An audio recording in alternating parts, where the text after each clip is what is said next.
Welcome to TG24 TV. నేను స్మరత. మేడ్చల్ మల్కాజ్గిరి జిల్లా కీసర మండలం నాగారం డివిజన్ పరిధిలోని ఈస్ట్ గాంధీనగర్ కాలనీ అసోసియేషన్ ఎన్నికల్లో తీవ్ర అవకతవకలు జరిగాయని మహిళా ప్యానెల్ అధ్యక్ష అభ్యర్థి పోతంశెట్టి రేఖ ఆరోపించారు. చనిపోయిన వారు, విదేశాలకు వెళ్లిన వారు, ఇతర ప్రాంతాలకు వలస వెళ్లిన వారి పేర్లతో పెద్ద సంఖ్యలో దొంగ ఓట్లు వినియోగించారని తెలిపారు. కాలనీలో సుమారు 800కు పైగా కుటుంబాలు నివసిస్తున్నప్పటికీ మహిళలకు సరైన ప్రాతినిధ్యం లేకపోవడంతో 12 మంది మహిళలు అభివృద్ధి లక్ష్యంగా ఎన్నికల్లో పోటీ చేశామని ఆమె వెల్లడించారు. అయితే కొందరు మాజీ ప్రజాప్రతినిధులు, రాజకీయ నేపథ్యం ఉన్న వ్యక్తులు కలిసి కుట్ర పన్నారని, దొంగ ఓట్లతో ప్రత్యర్థి ప్యానెల్ గెలుపును ఖాయం చేసిందని రేఖ ఆరోపించారు. ఎన్నికల ప్రక్రియ మొత్తం పక్షపాతంగా జరిగిందని, న్యాయం కోసం న్యాయ పోరాటానికి సిద్ధంగా ఉన్నామని తెలిపారు. ఈ అంశాన్ని మీడియా ద్వారా ప్రజల్లోకి తీసుకెళ్లాలని ఆమె కోరారు. ముందుగా నన్ను నమ్మి, నా మహిళలు నమ్మి 139 ఓట్లు, నన్ను నమ్మి 139 కుటుంబాలు నాకు ఓటు వేశాయి. వారందరికీ పేరు పేరున నా కృతజ్ఞత తెలియజేస్తున్నాను. ఒక వారం రోజులు, ఒక 5 రోజుల క్యాంపెయినింగ్లో మమ్మల్ని నమ్మి 139 కుటుంబాలు ముందుకొచ్చాయి. వారందరికీ నా పాదాభివందనం చేస్తున్నాను. ముఖ్యంగా ఈ ఎలక్షన్స్ ఎలా జరిగాయో ఒకటి మీకు తెలియజేయాలనుకుంటున్నాను. ఫస్ట్, ఎప్పుడు ప్రతి సంవత్సరం 20 సంవత్సరాల నుంచి యునానిమస్గా ఎలక్షన్ చేస్తున్నారు. ఒక 20-30 మంది కమిటీ వేసుకొని నువ్వు ప్రెసిడెంట్, నువ్వు సెక్రటరీ అని నిర్ణయించుకుంటున్నారు. అలా కాకుండా మన కాలనీ పెద్దగా అయిపోయింది, 800 కుటుంబాలు ఉన్నాయి మన కాలనీలో అని చెప్పేసి యునానిమస్గా వద్దు, ఏదన్నా మంచిగా రిటైర్డ్ ఆఫీసర్ని కానీ లేదా అంటే ఎవరైనా రాజకీయ నాయకులకు సంబంధం లేకుండా కానీ పెట్టండి, కాలనీ బాగా అభివృద్ధి చేశారు చూడండి అని చెప్పాము. లేదు అని వాళ్ళు చెప్పారు. వాళ్ళు చెప్పిన పర్సన్నే మళ్ళీ పెట్టాలి అనుకున్నారు. దానికి మేము ఎలక్షన్స్కి వెళ్ళాలి, కాలనీ వాళ్ళందరూ తెలియాలి అని చెప్పేసి ఎలక్షన్స్కి వెళ్ళాము. ఆ ఎలక్షన్ కమిటీ కూడా గవర్నమెంట్ ఆఫీసర్లు పెట్టమని ప్రతిపాదన చేశాము, కానీ వాళ్ళు ఒప్పుకోలేదు. ఇక్కడ ఉన్న కాలనీ టీచర్స్ని అపాయింట్ చేశారు అండ్ సర్వే చేయడానికి కూడా వాళ్ళ మనుషులనే పంపించారు. అయినా సరే జెన్యున్గా ఉంటుంది కదా అని చెప్పి ఊరుకున్నాము. సరే మా వంతుగా ఏంటంటే, సరే మేము ఇంట్లో ఉన్నాము ఎన్ని రోజులు, మా వంతుగా కాలనీకి ఏమైనా సేవ చేయాలనే ఉద్దేశంతో ఒక అడుగు ముందుకేసి మా మహిళల మంది అనుకుని ఒక ప్యానెల్గా ఏర్పడి ముందుకు వచ్చాము. అందులో కూడా ఇంత ఫ్రాడ్ జరిగి, ఇంత అన్యాయం చేసి, చచ్చిపోయిన వాళ్ళతో ఓట్లు వేయించి, ఎక్కడో శ్రీలంకలో ఉన్న వాళ్ళు ఓట్లు వేయించి, ఇంత ఎన్నికలు ఇంత దౌర్భాగ్యంగా జరుపుతారని మేము ఒక్కరోజు కూడా అనుకోలేదు. సరే ఒక జెన్యూనిటీ ఉంటుంది కాలనీవాసులకి అనుకున్నాము. అయినా సరే ఇంతమంది నమ్మి 140 కుటుంబాలు మమ్మల్ని నమ్మాయి. మేమందరం ఇంట్లో ఉండే ఆడవాళ్ళం, వారి వారి వ్యాపారాల్లో స్థిరంగా ఉన్న ఆడపడుచులు. అయినా సరే మనం కాలనీకి ఒక సేవ చేయాలనే ఉద్దేశంతో బయటకు వచ్చారు.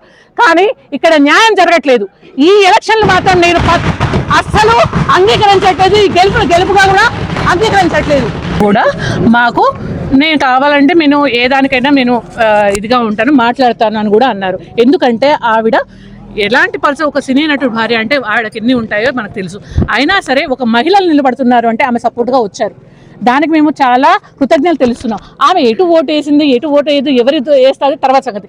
ఆమె ఓటు లేకుండా ఉండడు అంటే, కాటరాజు గారు సినీ నటుడు, ఆయన రాడు అంటే అది రారని తెలిసేసి అలాంటి ఓటు వాళ్ళు వినియోగించుకున్నారు.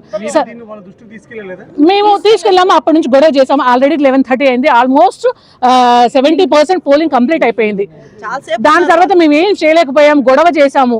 కానీ వాళ్ళు మాత్రం ఇంత చలనం లేకుండా నా అపోజిషన్ పార్టీ వాళ్ళు హ్యాపీగా ఉన్నారు. మాకు మాత్రం చాలా బాధగా ఉంది.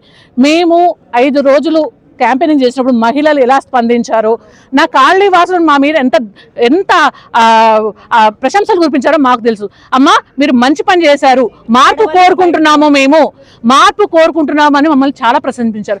అలాంటి ఓట్లు మాకు 139 ఓట్లు పడ్డాయి. చాలు, మేము చాలా సంతోషంగా ఉన్నాము. కానీ ఈ ఎలక్షన్లో జరిగిన దౌర్జన్యము, ఈ రాజకీయము మాత్రం మేము యాక్సెప్ట్ చేయదలుచుకోలేదు. ఈ ఎన్నికలను మేము అంగీకరించట్లేదు, రద్దు చేయాలని కోరుకుంటున్నాం. తీసుకొచ్చాము. వాళ్ళు ఏమన్నారు, ఇంత ఎలక్షన్స్ ఇంత పకడ్బందీగా, మేము ఎంపీ ఎలక్షన్స్ కూడా ఇలా లేవమ్మా, ఇంత బాగా చేశారు, మీకు గెలుపు తథ్యం అయిపోయింది అసలు ఇందులోనే అన్నారు. కానీ ఇది అయిపోయింది, మీరు ముందు మా దగ్గరికి అప్రోచ్ అయ్యి ఉంటే కొంచెం బాగుండేది. కానీ ఇంత నీచమైన రాజకీయం చేస్తారని మాత్రం మేము అనుకోలేదు సార్. అందువల్లనే మేము ఇట్లా ఇప్పుడు మేము చాలా మనస్తాపానికి గురవుతున్నాము. ఎందుకంటే మేము ఎంత కష్టపడ్డామో మాకు తెలుసు, మాకు ఎంత రెస్పాన్స్ వచ్చిందో కాలనీలో మాకు తెలుసు. దేయం బాలు తిండి కూడా తినకుండా తిరిగాము. మేము చేస్తాము, మేము అభివృద్ధిని చూపిస్తాము అని చెప్పాము, లేని సమస్యలను తీరుస్తామని చెప్పాము. కానీ మమ్మల్ని నమ్మి వచ్చిన వాళ్ళకి ఇది ఒక పెద్దగా అందరు ఫోన్ చేస్తున్నారు, ఏమైందమ్మా మాకు పర్సంటేజ్ ఎంత వచ్చిందమ్మా చెప్పండి ఫోన్ చేస్తున్నారు. మేము ఎక్కడ అసలు వాళ్ళ సమాధానం చెప్పలేకపోతున్నాము. ఇది సార్ జరిగింది. నేను తర్వాత మాట్లాడతాను, నీతో మాట్లాడను అని చెప్పేసి అన్నారు. ఆడవాళ్ళు అక్కడ కూర్చుంటే మహిళలను చులకనగా మాట్లాడము, మీరు అనుకుంటున్నారు అదేమీ అవదులే, ఇలాంటి వెనకాల మాట్లాడము ఎంత దౌర్జన్యం అండి. ఏమి దౌర్జన్యం ఇది? సరే కాలనీ ఎలక్షన్స్ అవుతున్నాయి కదా, కాలనీ వాళ్ళు మనుషుల్లాగానే ఉంటారు అనుకున్నాం, కానీ ఇంత నీచ రాజకీయం చేస్తారని ఒక్కరోజు కూడా అనుకోలేదు. ఆడవాళ్ళ మీద చేస్తారని అస్సలు అనుకోలేదండి. మేము ప్రచారంకి వెళ్ళినప్పుడు ప్రతి ఒక్కరు మీరు ఆడవాళ్ళుగా మా ముందుకు వచ్చిండ్రు, మీకు కంపల్సరిగా సపోర్ట్ చేస్తామని చెప్పిన వాళ్ళు చాలా మంది ఉన్నారు మాకు. కానీ వీడికి వచ్చేసరికి మాకు ఇంత ఓట్లు తక్కువ రావడము, వాళ్ళు ఈ ఫ్రాడ్ అనేది బయటపడడం చూస్తే కంపల్సరిగా వాళ్ళు ఫ్రాడ్ చేసిండ్రు కాబట్టి ఇది బయటకు వచ్చింది.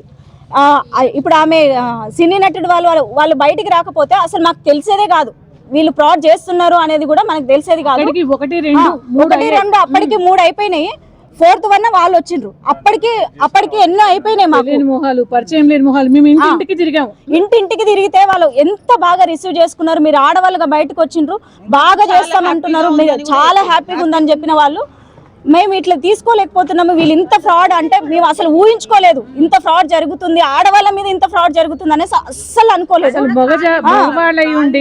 మహిళల మీద ఇంత దౌర్జన్యం జరుగుతుందని అస్సలు అనుకోలేదు మేము. అక్క తను చూసి నాకు నిన్ను చూస్తే ఇరిటేషన్ గా అనిపిస్తుంది, అసలు నీతో తర్వాత మాట్లాడతా అనుకుంటే వెళ్ళిపోయింది. ఇంకా నేనేం అనలేను ఇంకా ఆ మాటకి. పేరు లావణ్య. నేను పొద్దున్న 9కి వచ్చిన ఓటేద్దామని. నేను వచ్చే వరకు నా ఓటింగ్ నంబర్ మీద ఎవరో నా ఓటు వేసేసిండ్రు. నా అడ్రస్ నా పేరు అన్ని కనుక్కుంటే నా సంతకం ఒకటి ఆడ వేరేగా ఉంది, నా సంతకం పెట్టలేదు. నా సంతకం కాడ పేరు రాసిండ్రు. ఇది నా సంతకం కాదు, నా ఓటు కాదు, నేను ఓటు వేస్తా అని చెప్పి 1:15 దాకా ఇక్కడే ఉన్నా నేను. నా ఓటు క్యాన్సిల్ అయింది. నేను వేయలేదు, నా వంతు ఓటు వేరే వాళ్ళు వేసారు.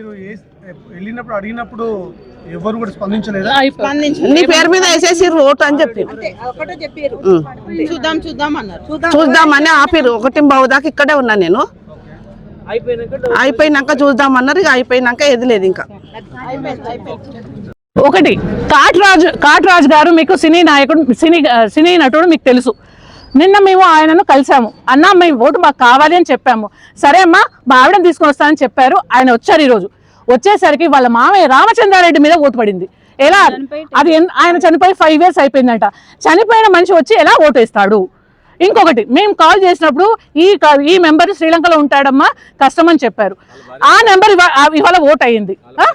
వాళ్ళ భార్య ఓటు కూడా పోల్ అయ్యింది. ఇవంతా 150 వరకు ఓట్లు, 150 to 200 ఓట్ల వరకు పోలు ఫ్రాడ్ జరిగింది. ఓటు కిరాయి పర్సన్ 2 persons వచ్చి ఓటేశారు.